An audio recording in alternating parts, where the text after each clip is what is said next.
Gracias, estamos de regreso aquí en su programa En Contexto. En este momento vamos a la entrevista central. En esta entrevista hoy estaremos hablando de salud mental.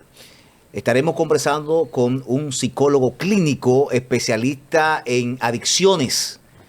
Es el doctor Orlando Gesualdo. Buenas noches. Gracias, muchas gracias.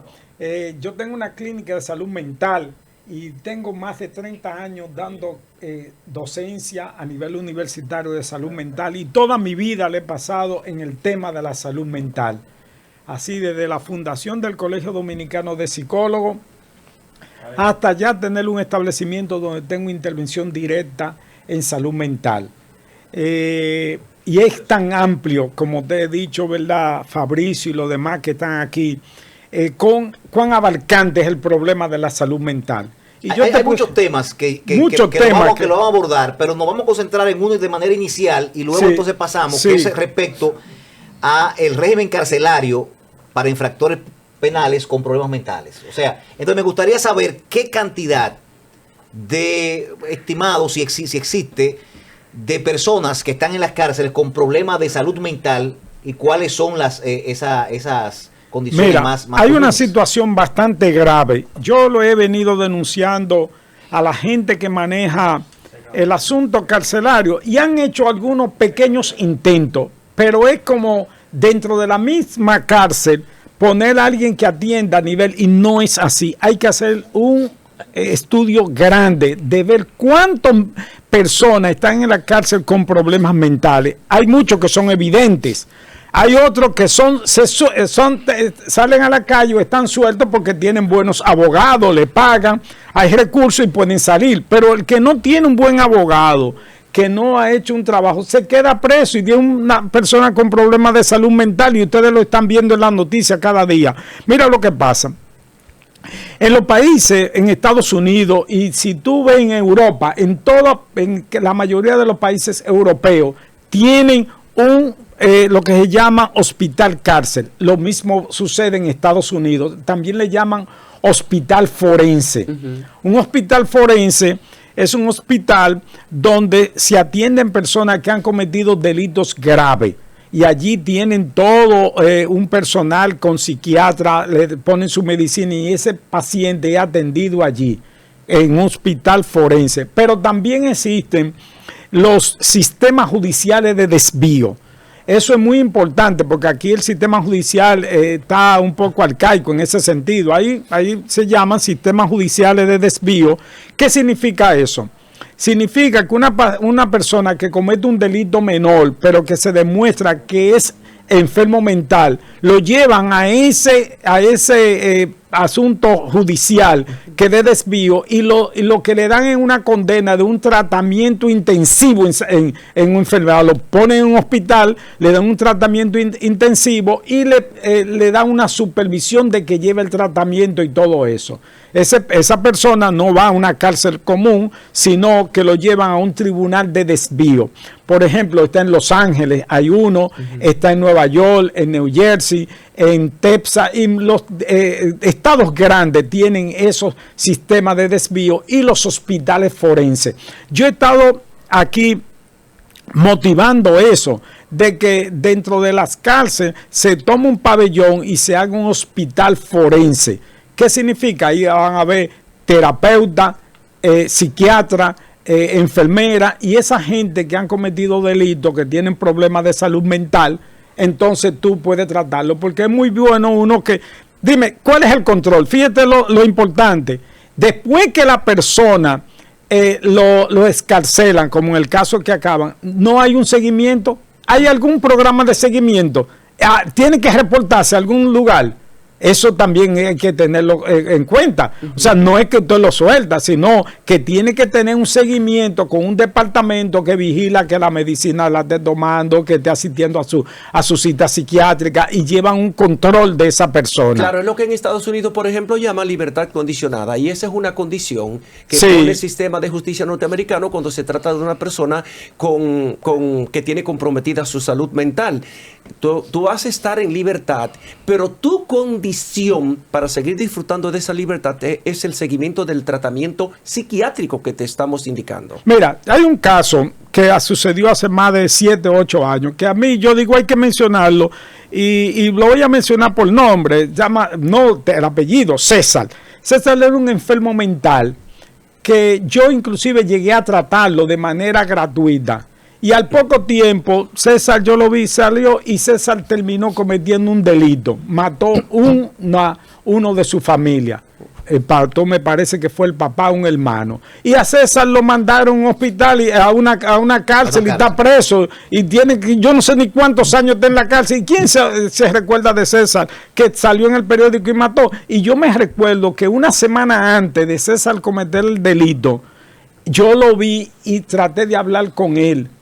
Y él me dijo, mira, la desesperación, porque él había venido de un pueblo y la familia, había mucho conflicto en la familia, era una persona con problemas mentales. Pero a ese nadie se importó, César sigue preso ahí, sin ningún problema. Y otra que cortó la cabeza a la hija que tiene problemas mentales, porque eso no es normal que una gente le haga eso, sigue presa. Pero el que tiene dinero puede ir, pagar un abogado y sacarlo fuera. Esas son las injusticias. Cuando usted habla, doctor, de que tiene dinero, Pumarol, por ejemplo. Sí, vamos a decirlo con el apellido que es. Sí, claro. Vamos a decirle al pueblo dominicano por qué y cuándo y cómo. Pumarol, entonces, por ejemplo. Y no hay que, y te voy a decir una cosa, no que sea injusto, sino está bien, pero que le den una supervisión, que lo sigan vigilando, a ver si sigue tomando su medicina y todo. Pero ese mismo tratamiento debería de dársele a otro que también tienen problemas mentales y deben de estar o en un centro especializado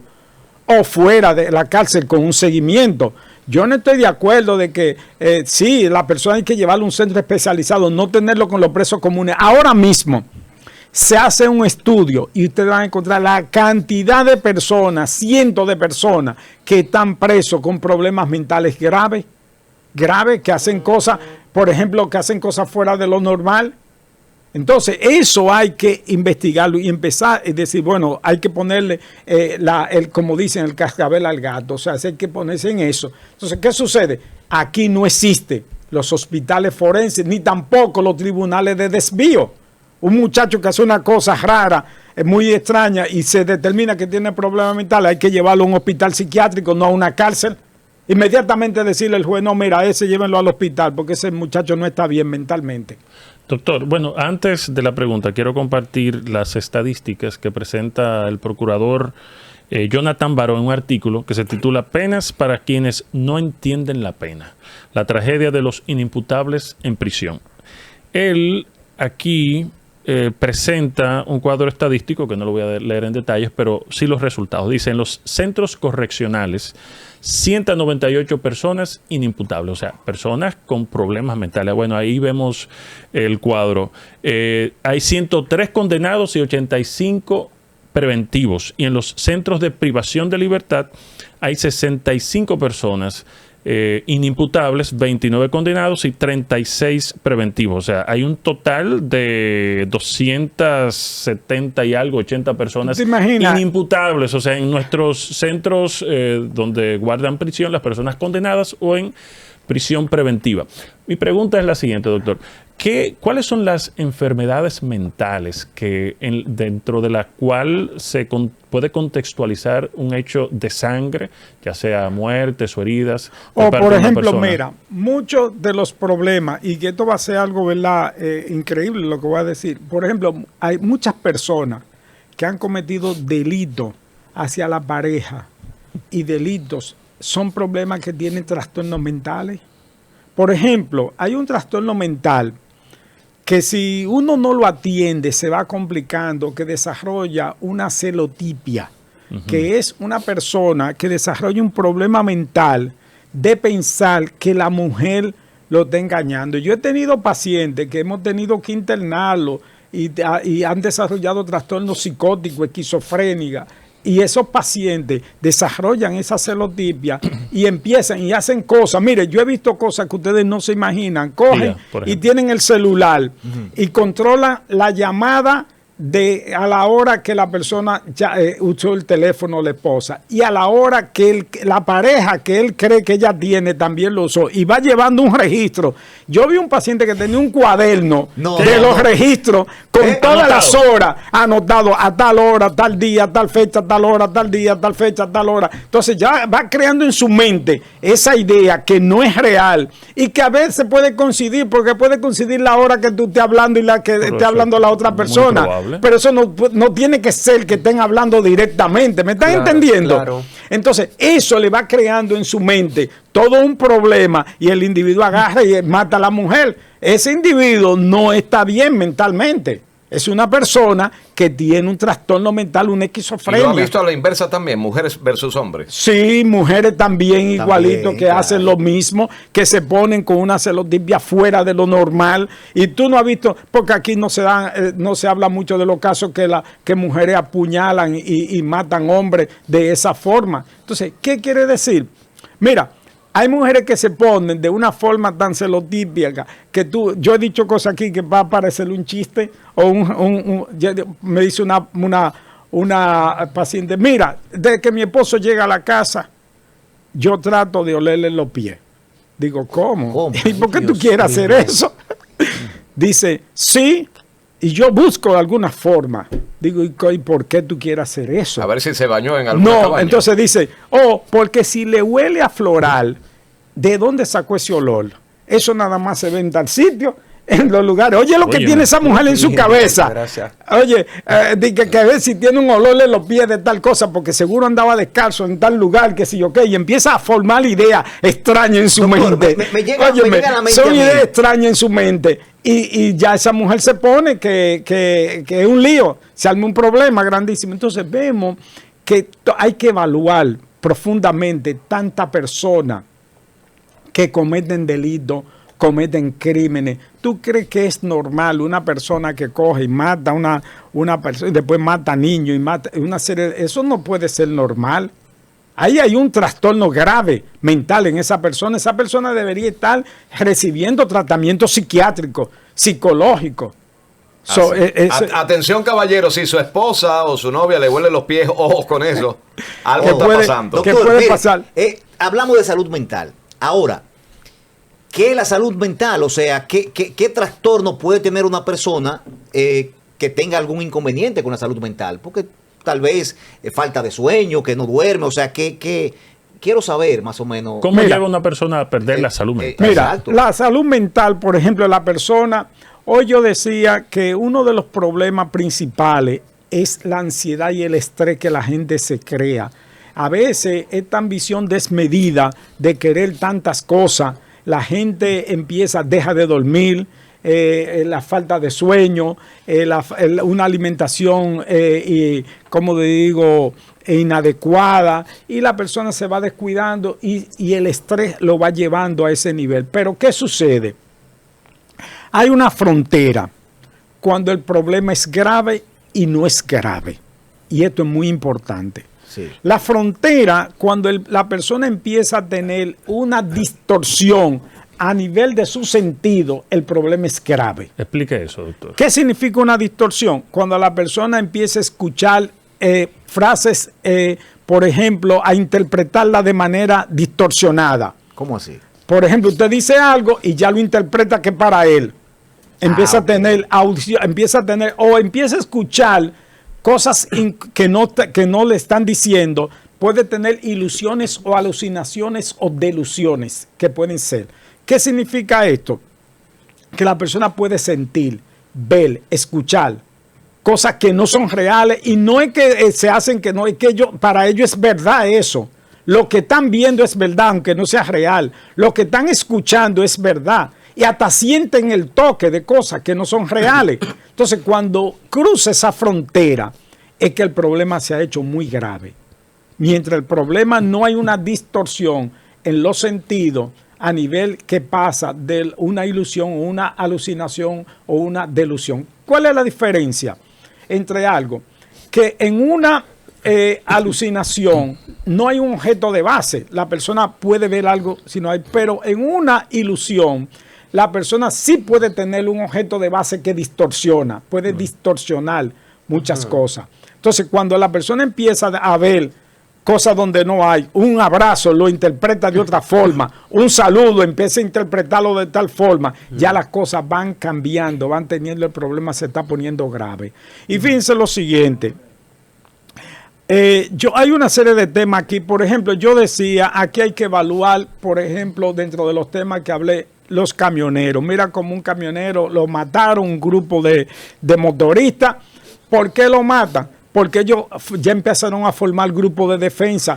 ¿Por qué? Porque muchos camioneros son abusivos, yo he hablado de eso. Se paran detrás, te tocan la bocina, tienen mentalidades agresivas. Por eso hay que evaluar. Mire, en todos los países desarrollados, el que maneja un camión, una patana de combustible, algo que es peligroso, tiene una evaluación muy exhaustiva y es una licencia muy especializada. Como un piloto de avión, por ejemplo. No todo el mundo la puede tener. Igual que un piloto Hay de avión, personas que son analfabetos, prácticamente que no saben leer ni escribir y tienen una licencia para manejar una patana o un camión de ese tipo. Usted te imagina un camión lleno de combustible, una cosa cargada de hierro, y esa persona, eso es un peligro. Entonces, ¿qué sucede? No se evalúan mentalmente. Las personas que deben de manejar esas cosas tienen que ser personas tranquilas, ecuánime, con un sentido de dejar pasar el paso. Esto no, esto le pasan para adelante, le dan para adelante al camión, asustan a los vehículos detrás. ¿Qué sucede? Ahora los motoristas se agrupan, cuando toca un motorista, vienen al grupo y lo matan. Y fíjense el lío que se está formando ya. ¿Por qué? Porque hay un problema. No se evaluó bien el camionero y esto están asimilando esa situación como una defensiva. Hay muchos temas que lo vamos a tratar. Casi nos vamos a ir a una pausa. Pero me gustaría preguntarle antes de irnos a ella. Analizando la forma que está manejando Donald Trump ahora mismo el mundo, ¿usted cree que hay un problema de salud mental ahí en ese presidente? Mira, lo que te voy a decir es lo siguiente. Según su experiencia que tiene con el trato humano y la gente. Deja a Trump quieto, hombre. Dígame la verdad. Yo estaba pensando aquí en el momento, que son tantos los problemas nacionales que a uno le falta tiempo para analizarlo, menos los internacionales. Le voy a poner uno nacional, entonces ponme esta imagen ahí, señor director. Ponme la imagen, señor director. Eso estaba yo pensando. Le voy a poner, mire esta nacional. No, esa no es. Bueno, pero ese también está mal, sí. No, fue el que yo mandé, que yo acabo de mandar ahora. Tiene problemas serios ese pastor. Al que yo mandé ahora. Serios. No fue esa. La anterior. Pero ese hay que tocarlo también. Yo se lo voy a tocar después también, ese del pastor. No. Yo míralo ahí. Estamos nosotros. Vamos a la pausa, venimos en breve con más.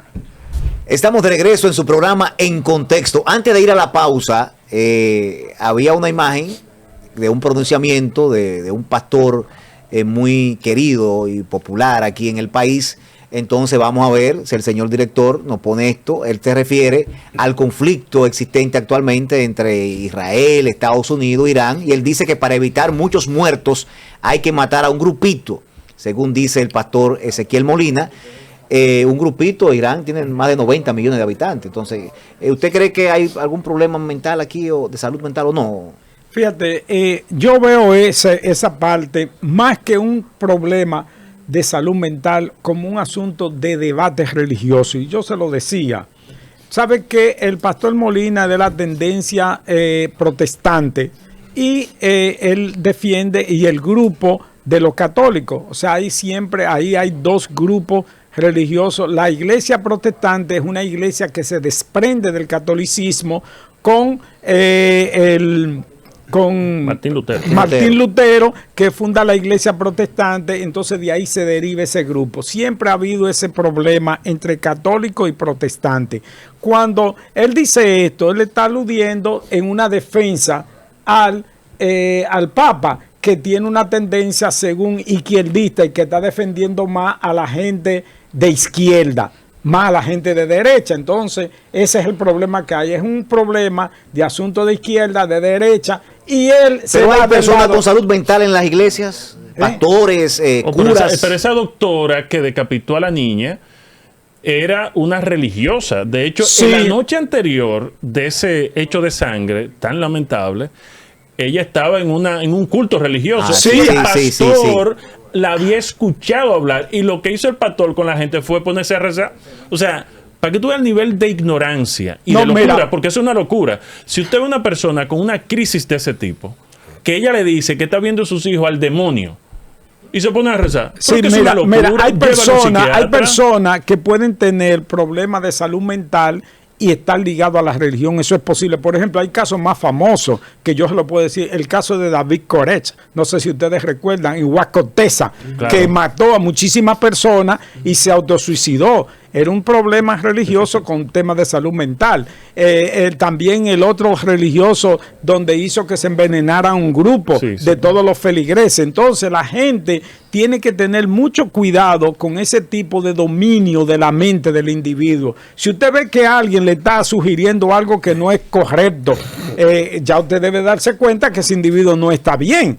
Se está dando, entonces hay personas con problemas sí de salud mental que están en asuntos religiosos, como la persona que le cortó la cabeza a la hija, David Koresh y otros que han cometido a nivel, en Huasco, Texas, se explotó todo un grupo de gente y se mató también. Entonces, ¿qué significa esto? Que hay sí personas con desvío de la salud mental con ideas de ese tipo. Eso es real. Pero uno tiene que tener mucho cuidado con ese dominio de la mente del individuo en el otro. Por eso hay que tener mucho control. Ahora, cuando el pastor dice eso, tiene que ver mucho con asuntos de temas. Hay que haber estudiado la Biblia y haber analizado eso. Por ejemplo, en la Biblia tú vas a encontrar muchos hechos donde se ordenaba hechos así fuertes para controlar eso. Por ejemplo, la ley del talión, ojo por ojo, diente por diente, mano por mano, pie por pie. El que mataba a uno, lo cogían y le amarraban el muerto y lo ponían en el desierto para que se pudriera con el muerto. Eso es algo fuerte y eso era para dar un ejemplo al grupo entero, que nadie se atreviera a matar. Si tú le rompías una mano a uno, te rompían la misma mano a ti también. Si le sacaban un ojo, te sacaban el mismo ojo. Eso eran formas de control social que existían en esa época. Formas de control social para que la gente bajaran los delitos. Es como en algunos países que ponen la pena de muerte. Cuando ya no tienen control, dicen, bueno, hay que ponerle la silla eléctrica. En Estados Unidos tenía la pena de muerte y todavía la tienen. Las hay. Entonces, en algunos países le ponen pena de muerte, otros lo condenan a cadena perpetua. Y ese tipo de controles se utilizan. Cuando el pastor dice eso, él lo dice no como que él tenga esa intención, porque yo conozco al pastor Molina y es un hombre que no tiene esa intención de hacerle daño. Es lo que está diciendo en síntesis, como que un pequeño daño es mejor que un daño grande. Eso es lo que quiere decir. Vamos a pasar a otro tema. Eso es lo que para que usted vea de quién estamos hablando. O sea, pero lo que quiero decir es que esas ideas de matar y de cosas no viene de él, viene de la misma Biblia. En la misma Biblia vienen esas ideas a sí mismo. Doctor, mire, que no están bien. Yo quisiera preguntarle oiga lo que dice. Vamos a esperar que Collado diga algo para que usted vea de quién es que estamos hablando, qué es lo que tiene este señor en la cabeza. Porque es verdad, puede ser un líder religioso, pero un estúpido. Oiga lo que este hombre dice. Detrás de cada mujer exitosa en los negocios y en la empresa hay un hogar descuidado. Hay un hogar descuidado. Oye, ¿qué tipo de concepto ese hombre tiene de la mujer? Porque es verdad lo que usted dice, la Biblia dice ese tipo de cosas, pero el problema es tú traer esas creencias de aquellos tiempos que hoy está totalmente hay que analizar, hay que verlo, mira, hay que verlo, tiene mucha razón. Hay que verlo. Matar un grupo de gente para salvar a otros. Oye lo que pasa. Yo sé por dónde, en qué sentido él dice eso. Él dice eso en el sentido. No va bien. Óyeme, él dice eso. Él dice eso. Escuchemos al entrevistado. Perdón, él dice eso, escúcheme, en el sentido de que la Biblia promueve que la mujer se ocupe de su casa, pero de está mal la Biblia. Perdón, espérate. No está mal. Óyeme, se ocupe de su casa y de las atenciones, porque se está dando el problema que cuando un hombre sale a trabajar y la mujer también, los hijos se quedan solos y tienen una mala educación. Entonces la Biblia promueve que las mujeres ayuden en la crianza de los hijos mientras el hombre sale a nivel productivo. Eso es lo que promueve. ¿Qué pasa? Al cambiarse eso, por ejemplo, el descuido, y es real, el descuido de la familia a los niños, eso crea un daño real. Cuando los dos, están fuera y entregan la crianza de los hijos a una persona del servicio o la dejan así. Entonces eso crea un problema. Entonces ellos han visto que la mayoría de los muchachos que tienen problemas vienen de hogares de ese tipo. Esos son estadísticas que existen en hogares de ese tipo, donde la madre, por ejemplo, hay modelos que se están usando. ¿Qué hace la madre? Que la madre trabajan de 8 de la mañana a 3 de la tarde, pero a esa hora los niños están en la escuela. Cuando el niño sale de la escuela, encuentran a su mamá. Entonces ellos ven que ese modelo donde la mamá está trabajando mientras el niño está estudiando, ese modelo ellos lo ven bien y el esposo sigue trabajando para que en el momento que el niño regresa a su casa, encuentre a su mamá y luego en pocas horas encuentre al papá. Nunca solo. ¿Me están entendiendo? Eso, nunca el niño solo. ¿Por qué? Porque yo conocí al joven con un problema de alcoholismo más elegante y más cosas, de 25 años alcohólico. Digo, ¿y cómo tú llegaste a ser alcohólico? Nada, mi mamá y mi papá eran funcionarios importantes y me dejaban solo. Y los guachimanes me daban un traguito en una tapita mientras mi papá y mi mamá estaban trabajando. Y yo aprendí, yo me sé todas las canciones viejas del mundo y ya yo me llevaba una chatica en la mochila para la escuela con 14 años. ¿De dónde aprendió? Estando solo en su casa. ¿Me están entendiendo? Sí. Entonces, ese es lo que promete. Cuando él dice eso, lo que pasa es que muchas cosas hay que analizarlas profundamente y no se puede, en una expresión, tú no puedes tomar. Es lo que está promoviendo que las mujeres tengan que ver con el asunto de la escuela. La educación de los niños. Es que solamente le atribuye a la mujer la responsabilidad. El hombre está ahí también. Pero vamos a la salud mental. El hombre es solamente el que tiene que trabajar. No, no. Inclusive en los países. La mujer yo estoy de acuerdo contigo, Fabricio. En parte, hay países, mira, por ejemplo, hay países desarrollados que ya la licencia de maternidad es para el hombre y la mujer también. Le dan al hombre un tiempo para que cuide los hijos. Eso estamos de acuerdo. Son los dos. Lo que quiero decir es que hay que tener cuidado con el contexto. Hay personas que dan expresiones que si uno las saca del contexto en su comunidad, ellos entienden lo que le está diciendo. En el caso Yexé, doctor, caso Yexé, dígame, 236 personas que multiplícalo por 10 los afectados. Dígame los traumas que puede pasar por los familiares de esas víctimas. El estrés postraumático. El estrés postraumático es un problema que mucha gente cree que es solamente la familia directa, el esposo, los hijos. No, se afectan. Yo acabo de publicar en mis redes sociales de Resilio Medicina Conductual la cantidad de personas que se están afectando por cada uno de la persona que pereció ahí. De los 236, multiplícalo como conservador, 10 personas afectadas por cada uno. Multiplica los 236 por 10, ¿cuántos son? 2,000 y pico de personas. 2,360. Exactamente, afectados. ¿Por qué? Porque eso, mira, el amigo que era íntimo de aquel que murió, que estaban juntos, que hablan, esa persona empieza a tener también estrés postraumático, a no dormir, a tener problemas por el caso, a pensarle en la pérdida de su amigo. Los familiares, los niños de 6 años tienen graves trastornos mentales, empiezan a desarrollar por la pérdida del padre, de la familia. Entonces, ¿me están entendiendo? O sea, el estrés postraumático es una cadena que se amplifica. Entonces, se ha venido este problema a minimizarlo. Y fíjate que aquí hay periodistas que no hablan de ese tema, que hablan de todos los temas, menos de ese. Porque los jefes son los dueños de los medios. ¿Tú me estás entendiendo? No, y que no son los jefes de esos temas. Yo critico periodistas que son muy importantes, que nunca han tocado el tema. Y digo, venga, ¿por qué ese fulano no toca ese tema? Ah, yo no entiendo por qué. Porque hay conveniencia de no tocarlo. Pero ahí hay 2,000 y pico de personas que están siendo afectadas. ¿Por qué?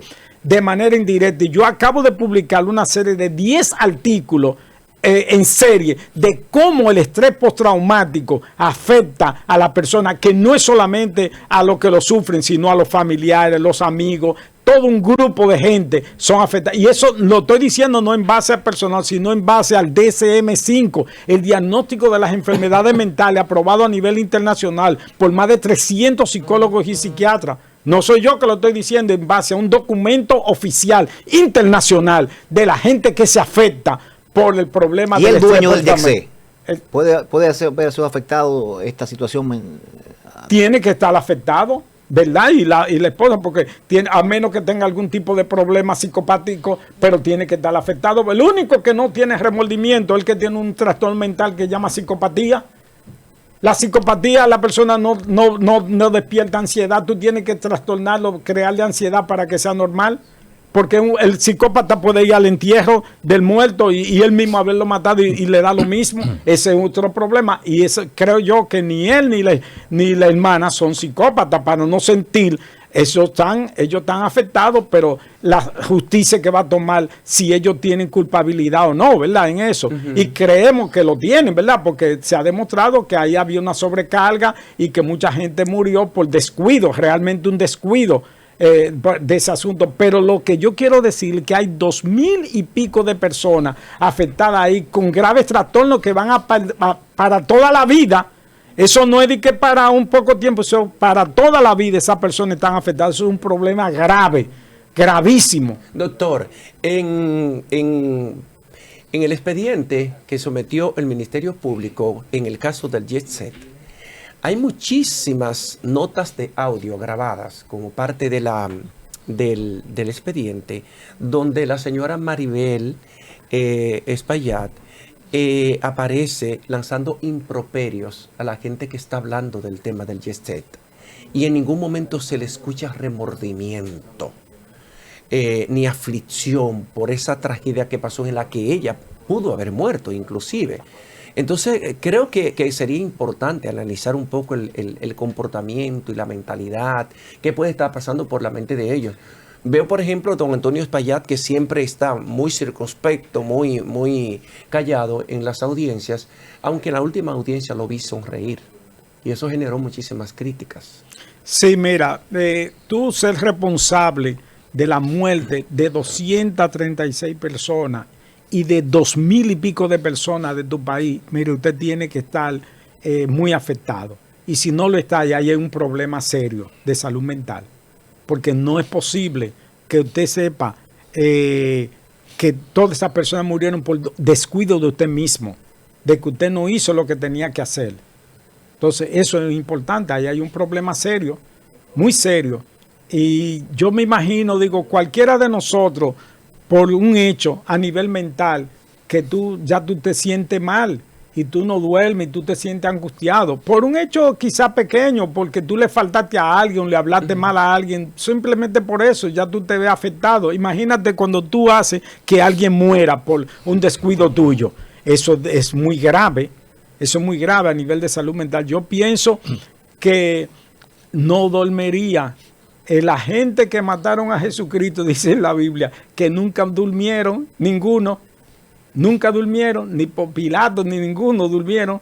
Eso está en registro que se dice. ¿Qué significa? Que eso la persona debe de tener algún... Doctor, si duerme tranquilo hay problema. En el aspecto de los órganos policiales de nuestro país, ahí debe haber un problema psicológico tremendo. Porque vemos a diario, hoy vimos por ejemplo, como 3 policías bajaron a una señora de un transporte escolar y le cayeron a golpes en plena calle. Y la gente quedó sorprendida ante la monstruosidad de estos 3 agentes policiales. Y lo vemos a diario con los AME, con la policía cayéndole a golpe a la gente. Ahí debe haber un trastorno. ¿Qué debe hacer la policía, doctor? Porque hay que tener un control, porque la misma policía está volviendo loco a la gente. Porque hay que evaluar los policías y los militares en sus funciones. Por ejemplo, miren, yo le voy a dar un hecho muy interesante que yo hasta le dio vergüenza. En la avenida que está frente en el Parque Independencia, ahí, frente a lo que es el parque principalmente. Yo digo, ahí usted va a encontrar un grupo de policías. Uno que son los chivatos que están escondidos detrás de la mata y el otro que le avisa por un radio para ponerle una multa. Y yo me echo a reír cuando yo veo el caso. Yo digo, ¿cuál es el chivato de hoy? Una muchacha se pone detrás de la mata Digo yo, entonces ustedes no están haciendo su trabajo. Yo me he parado y le he dicho, pónganse a hacer su trabajo y dejen de estar con ese juego de estar uno escondido que no lo ve en el tránsito y otro poniendo la multa. Pero en la violencia policial. En la violencia también. Usted, esa fuerza que tiene de estar agrediendo a la persona. Mira, yo me reía cuando venía en el camino. Aquí los semáforos están en verde y están detenidos y en rojo cruzan. Yo dije, ven acá, esto está al revés. Esto está para atrás. ¿Cómo es posible que en rojo crucen y en verde parado? ¿Por qué? Porque ellos están en otras cosas. Ellos no están en eso. Entonces ejercen violencia. Y si tú le han dado un poder que si tú vas y le dices tal cosa, te amenazan y te dicen algo y te golpean.